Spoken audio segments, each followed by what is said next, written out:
elsewhere, with others. Of everything we got, why that package? Why that one little thing? One of the three masked women asks as she regards the data feed from the cargo hold. She's the smallest of the three, and despite all the scrambling over her body could only be a goby or a metak with her wings in close. We don't question what we're transporting, only that we do, especially for the pay we've been given, and will receive. The pilot of the tiny vessel replies, and the third girl makes a strange sucking sound. The pilot in question has 4 arms and a helmet specifically made to press down but not crush things coming off her head. It's also designed to hide larger hairstyles without ruining them, a vanity, but one that does not compromise her suit or identity. While true, we have never been paid this much to transport something this small. My tentacles are puckering at this. We should get the second hatches ready. The third says, and she's clearly a Nenmi with the way her helmet extends to incorporate her many head tentacles that she uses to control the dozens of ship systems. Right. I'll get on prepping it then. This is too weird to not be someone trying to be clever, the engineer says, opening the door out of the cockpit. The stealth shielding will need to be double-checked if you suspect treachery, the pilot remarks. No duh. The engineer snaps back. She's acting like it's weird for us to get a job like this. That smuggling is some glorious adventure that you can finish off the say with a drink and call it done. The co-pilot snorts as she scans over the ship systems again and sighs. It's coming up on her own cycle. She's going to be more and more useless over the next few months, then is going to go completely insane after 3. Unless she gets pregnant or actually takes the cycle suppressants like she's supposed to. The pilot growls in frustration. She claims religious exception. The co-pilot says mildly as she flicks from one screen to another to see once again that all the ship's systems are in tip-top condition. I don't buy it. Little idiot isn't a gravid, and she's going to get thrown off the ship if she doesn't get her act together, the pilot remarks. The 3 women don't even know each other's names. One of the facts of society is that you always need something moved without the nosy or just plain stupid stumbling into it. That's when girls like them showed up. Completely anonymous, no questions asked or answered delivery system. All that mattered was the payment and the package. They never looked into the package so long as you could hit the price for the weight and the care it needed, and it would get to your destination, pay and physics allowing. By keeping everything blind every step of the way, they could operate under and offer plausible deniability in every part of it. It kept them out of all kinds of trouble, both legal and practical, and allowed them and those like them to offer their services in just the first layer beneath respectable society. Ask around a bar or a basic den of any kind and you can find runners like them or a way to contact them. Thankfully, the law enforcement in most systems understood that without runners, people would just find new ways to do things. So as long as there was no real way to tie anyone down to anything, the law enforcement kept good and clear. This job, though, this one was different. It was one thing to pick up a package from a dock that was suddenly empty with the lights off. It was another one entirely to pick up a package from a recently conquered ship and then take a single small package from the middle of a docking bay in the midst of it being looted. The thieves and looters had all given them a wide berth as if there had been weapons held to their heads, and they had the marked package and were gone. All told, it had taken minutes. It may have been a short enough time for any one of the 3 of them to hold their breath during the entire affair. The console dings and a voice chat opens up. "What the hell have you been playing at? The stealth shielding on these pods is scuffed up where it isn't filthy. Where did you get them? Out of a landfill? Did you loot a crash site?" the engineer demands in a furious tone. "Never mind that. Are they functional?" the pilot asks. "It all checks out, but seeing all the cosmetic damage on the shields has me going paranoid. If you need me, I'll be making sure these pods don't go off like a bomb when we need them," the engineer states, and the pilot nods. "Copy that. Mark down what repairs you make and I'll throw in an appropriate bonus. Now there's some motivation, she says, and the line goes off. At least one of us is enjoying themselves, the co-pilot mutters as she scans over the screens before pausing. Captain. What? The pilot asks, looking to her and pausing. On the central screen are numerous energy readings forming a very distinct pattern. The entire ship jumps and they're suddenly out of the axiom lane and... You have done well. Dock at the aft of the vessel and collect your pay, a distorted voice says over communications. The fuck is going on up there? The engineer demands as the pilot turns off the exterior communications and scans the area. There is a large ship nearby with an open aft cargo bay large enough to fly their ship into. It appears our employers want things more secretive than usual. Hurry up with those scans. The co-pilot sends to the engineer. Shit. Okay, I can skip a few bits just in case. What's my time frame? 20 minutes. Not happening. I can't give even a basic scan on one of these suckers in an hour, let alone 20 minutes. We just have to cross our legs and beg for luck to pry them apart in the way we want. In my experience, crossing your legs and hoping the next time they're open the universe will give you good long loving is a bad way to go about things. The pilot snaps. You got any better ideas? Even the most bare-bones basic scan is going to take too long, and just eyeballing things isn't enough on a spaceship. You need to go into the guts and take a really close look with all sorts of tools. It's not like we can make a spaceship out of food cans and glue here. The engineer snaps in a fury and then calms down.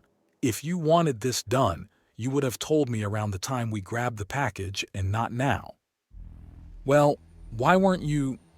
The co-pilot begins and the pilot cancels the connection to stop infighting before things get any worse. The trip into the aft cargo hold is uneventful and they pass through force field that keeps in the atmosphere. There in the center is a small pallet with a small stack of Axiom Ride trade bars, an obscene amount of money that sends the pilots' and co-pilots' minds racing. Be ready with those pods. This could still be a trap, the pilot sends to the engineer. We have no way of knowing if the pods... She starts to shout before being cut off. She's going to ask for a pay raise after this. She'll get over it. We just need to make sure we get out alive. We can deal with payday after we survive, the pilot says as she finishes the landing sequence and takes a deep breath. Make the switch. What? Me? Our engineer is checking our escape pods. I need to be ready in case we need to run, and that leaves you. Now go out and drop off the package before picking up the payday, the pilot says, and after a moment of staring, the co-pilot gets up and leaves the cockpit. On the internal cameras, the pilot watches as she uses a gravity lifter to pick up the package without touching it and leads it out of the opening cargo doors. She walks it out to be right beside the pallet of trade bars and hooks it up to the pallet and leads it into the ship. You have done well. Remember, you were not here. You ran no packages and there is nothing that happened here. Now leave.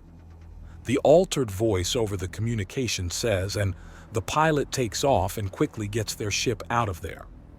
The doors close behind the ship and then, after a time, a large brute arcana covered in sterile white and with a plethora of scanning equipment strapped to her walks into the bay. Behind her, a small army of cobes carrying laboratory equipment follow and then set up a containment area around the container. Ensure that the memory imprint is completely intact. I want no screw-ups on this.